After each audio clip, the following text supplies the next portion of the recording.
Bienvenidos sean una vez más a Agosto Lovecraftiano, este magnífico especial en el que cada sábado del mes les comparto videos Lovecraftianos en honor al aniversario de H.P. Lovecraft. El sábado pasado, en el mero día de su nacimiento, dimos un viaje con los dioses de Lovecraft, y el día de hoy había pensado en otro video totalmente diferente, pero finalmente me decanté por hablarles más profundamente del círculo de Lovecraft, porque creo que estos autores merecen mucho más reconocimiento del que tienen, y porque seguramente sin ellos, la obra del maestro no sería ni tan amplia, ni tan interesante, ni tan conocida como lo es hoy en día. Para los que no sepan qué es el círculo de Lovecraft, fue un colectivo de autores amigos del maestro, con los que mantenía una estrecha comunicación, y a los que alentó a escribir historias de horror o de fantasía, sugiriéndoles que crearan universos propios, o que ampliaran el suyo, agregando referencias, tributos, o historias completas, usando sus criaturas cósmicas, sus localizaciones, su estilo, o incluso creando nuevos seres o ciudades, forjando un universo compartido que se bautizó como Yog-Sothoth y que más tarde cambió su nombre por el de Mitos de Cthulhu, dando como resultado una mitología de naturaleza expansiva en la que todos referenciaban a todos, y que se volvió tan prolífica y enorme que incluso hoy en día, aun cuando no queda nadie vivo del círculo, sigue creciendo gracias a que otros autores la han retomado y se han inspirado ampliamente en ella. En esta primera parte les hablaré solo de 3 de ellos, y en la segunda estaré abordando a los otros 4, revisando brevemente algunos hechos importantes de su vida, las criaturas más famosas de su invención, y sus libros o relatos más representativos de su obra. Así que sin más que agregar, acompáñenme una vez más aquí, en el Rincón de los Malditos. August Derleth fue uno de los miembros más importantes del círculo, ya que no solo fue quien recopiló y publicó poco a poco los escritos de Lovecraft salvándolos del olvido, sino que también publicó historias para muchos de sus amigos, incluyendo a otros miembros del círculo, ayudándoles a sobresalir de alguna manera en el complicado mundo de la literatura, en especial tomando en cuenta que los géneros del horror, la ciencia ficción y la fantasía no eran especialmente fáciles de vender en aquella época. Además, también fue quien le dio el nombre de Mitos de Cthulhu a la Yog-Sothoth, seguramente para darle un carácter más comercial a este colectivo, haciéndose cargo de muchas de las inclusiones de nuevas historias, dándose el lujo de aceptar o rechazar relatos de forma estricta, si es que estos no cumplían cierta calidad, pero a la vez alentando a autores nuevos a seguir escribiendo, dándoles consejos y orientándolos en el camino, como al hoy en día maestro del horror Ramsey Campbell, quien lo contactó siendo aún un adolescente y le hizo llegar varios de sus relatos, que fueron devueltos con correcciones y con la sugerencia de que no usara las localidades usuales de Massachusetts, que ya estaban muy gastadas para ese tiempo, y que en su lugar creara sus propias ciudades situadas en Inglaterra, la tierra natal de Campbell. Aún así, el autor es más conocido por algunas polémicas, que incluyen los cambios que hizo en sus historias al núcleo de los mitos de Cthulhu, organizándolos a su manera y dándole un orden al caos que Lovecraft siempre planteó en sus relatos.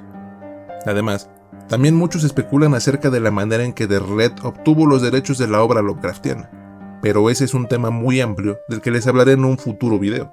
De momento solo les adelanto que todo fue de forma legal, y que sin su participación, es muy seguro que mucho de lo escrito por Lovecraft hubiera desaparecido totalmente, ya que al autor no le gustaba escribir a máquina, y sus amplios manuscritos escritos a mano fueron rescatados, pasados a máquina, y publicados por Derleth y por Donald Wandrei, del que les hablaré en una segunda parte.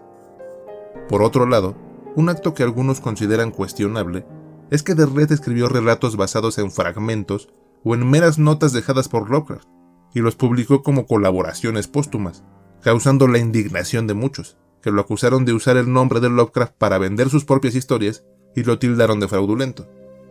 Me gustaría saber qué opinan ustedes acerca de todas estas controversias, que sin duda son muy interesantes, y dividen bastante al público, así que agradecería que dejaran sus ideas en la sección de comentarios.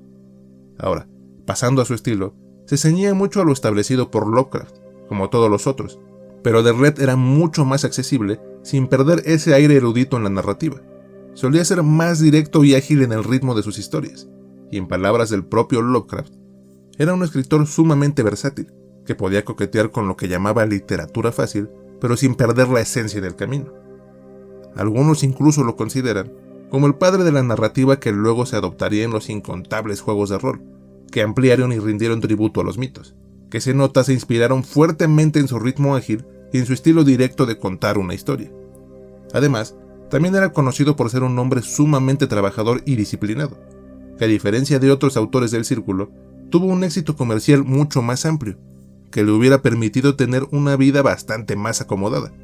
Pero al crear Arkham House y publicar las historias de Lovecraft y otros, eligió un camino más difícil, en el que su economía siempre pendía de un hilo y en el que tuvo más pérdidas que ganancias, ya que en ocasiones los libros que imprimía difícilmente llegaban a venderse en tiradas completas. Y hubo casos en que esto ocurrió, pero en periodos muy largos, que llegaron a elongarse hasta 20 años solo para vender completa una sola tirada. Aún así, Derleth nunca se arrepintió de su labor, y cuando había dificultades siempre supo mantener la editorial a flote, publicando una infinidad de historias de todo tipo de autores y autoras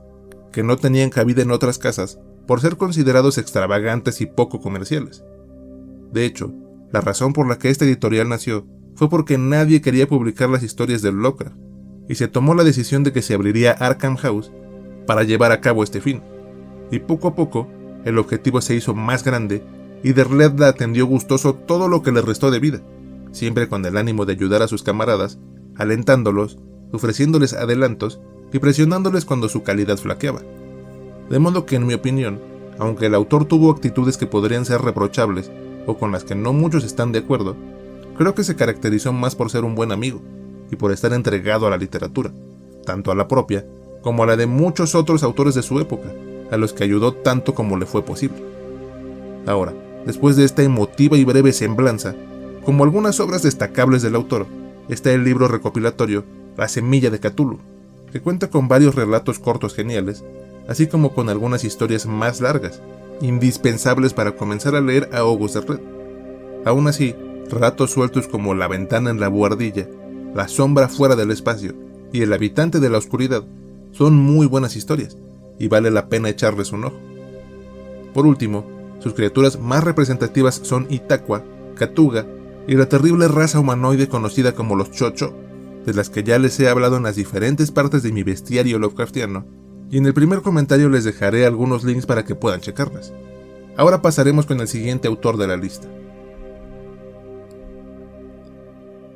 La carrera literaria de Smith comenzó en su adolescencia, cuando tenía 14 años, y decidió abandonar la escuela, ya que no le gustaba el bullicio de los colegios y prefería quedarse a ayudar en la granja en la que vivía con sus padres. Sin embargo, el joven no dejó de aprender en su tiempo libre y resultó ser un genio autodidacta, que dominaba el idioma inglés como un maestro de lo más experimentado, además de que sabía suficiente francés como para hacer traducciones fidedignas, e incluso era capaz de escribir versos en español, demostrando que las letras eran algo que se le daba de manera fascinante. Aún así, se dice que Smith no era un hombre de grandes ambiciones, y que no tenía mucha visión a futuro. Además, no era muy social que digamos, y evitaba encontrarse en grupos mayores a 12 personas, ya que se ponía de nervios en grandes multitudes y prefería la soledad de su granja, lo cual no ayudó en el desarrollo comercial del autor, quien sufría severos problemas económicos, sobreviviendo con el salario de su trabajo en la granja y posteriormente gracias a donaciones que algunos de sus mentores adinerados le mandaban, ya que confiaban en su genio literario y lo alentaban a seguir escribiendo y a seguirse preparando. Pero sus constantes dificultades para conseguir dinero y el deseo de permanecer en su granja, cuidando a sus padres y realizando las mismas actividades que llevaba haciendo desde su adolescencia, lo estaban llevando a un hastío creativo importante y a una depresión no identificada que le dejaba fatigas terribles y desgano incluso por actividades que antes le agradaban hacer. Lovecraft, Derleth y Robert M. Price fueron amigos muy cercanos de Smith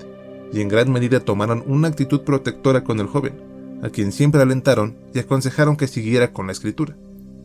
Genevieve Sully fue su pareja y también un sostén económico por mucho tiempo, hasta que la mujer le hizo saber que ya no podría ayudarlo más y que necesitaba comenzar a hacer dinero por su cuenta,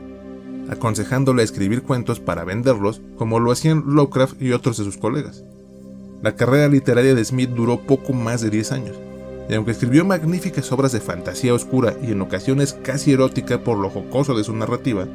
después de la muerte de Lovecraft, este ánimo se vio truncado, y se vio inmerso en una terrible depresión que le duró 4 años, en los que se dedicó a la jardinería, a la escultura y a la bebida. Tiempo después, Derleth se convirtió en su promotor literario, publicando la mayoría de sus historias y poemas, pero también presionándolo y exigiéndole calidad cuando éste mostraba pereza o mediocridad en sus borradores. Smith no murió pobre, aunque solo tenía lo justo y necesario para vivir de manera decente. Se dedicaba a la jardinería y nunca más pudo volver a escribir nada de la talla de sus ciclos más famosos.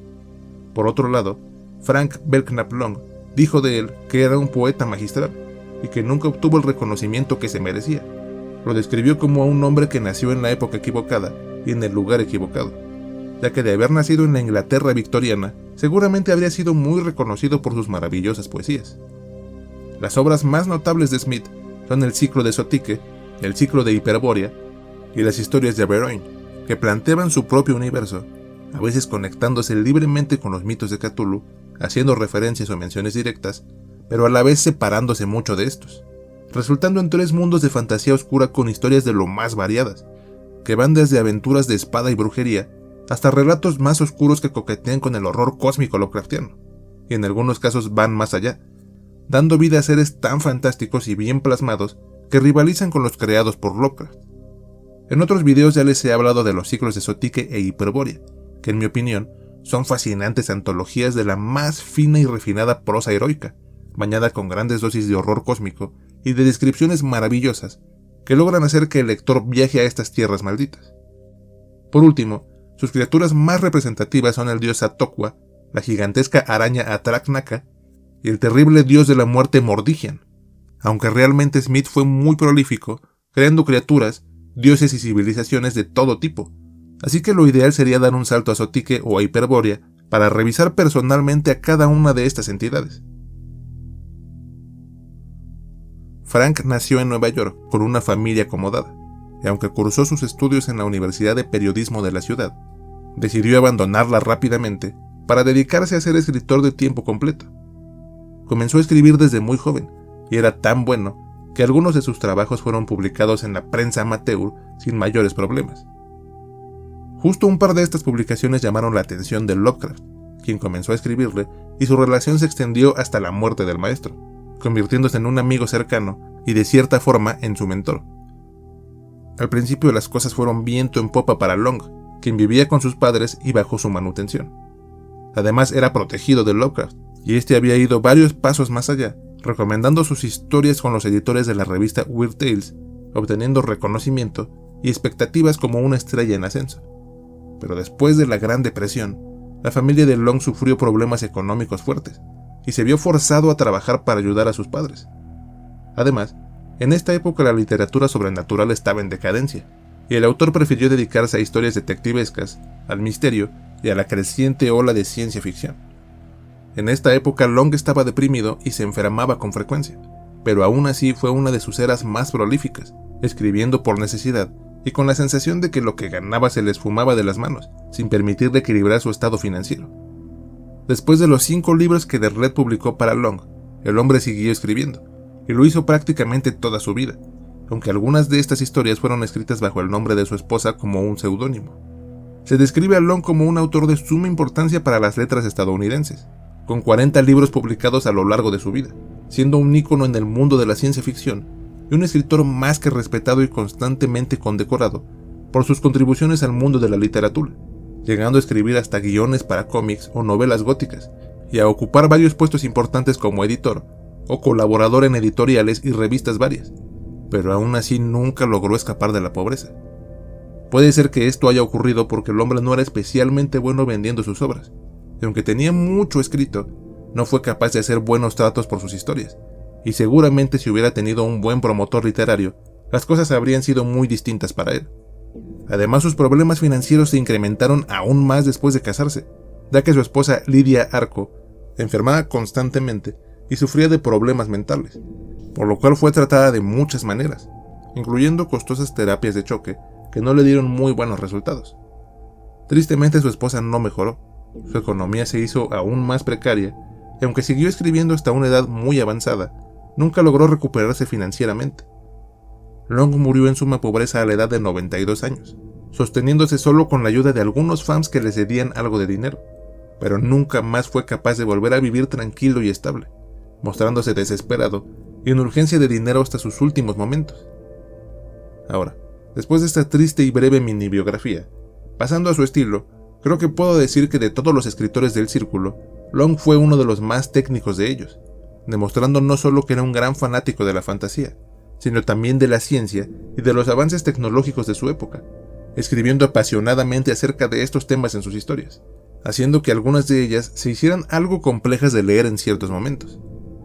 Su narrativa era espeluznantemente parecida a la de Lovecraft, manteniéndose milimétricamente dentro del horror cósmico cuando era necesario, pero siempre inyectando su propio estilo, haciendo gala de una imaginación muy amplia y también de un dominio profundo de las descripciones, detallándolo todo con suma precisión y mostrándonos con ello horrores sumamente grotescos, aderezados con cierto tono científico que se alejaba de la magia para dar explicaciones muy versadas de lo que ocurría en sus relatos. Sus historias más famosas son por mucho Los perros de Tíndalos, en donde se describe a estas criaturas que viajan a través del tiempo a velocidades enfermizas,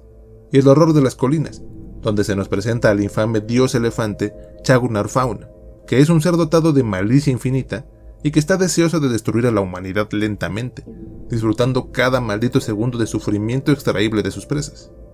Pero fuera de los mitos, hay una infinidad de material a revisar del autor,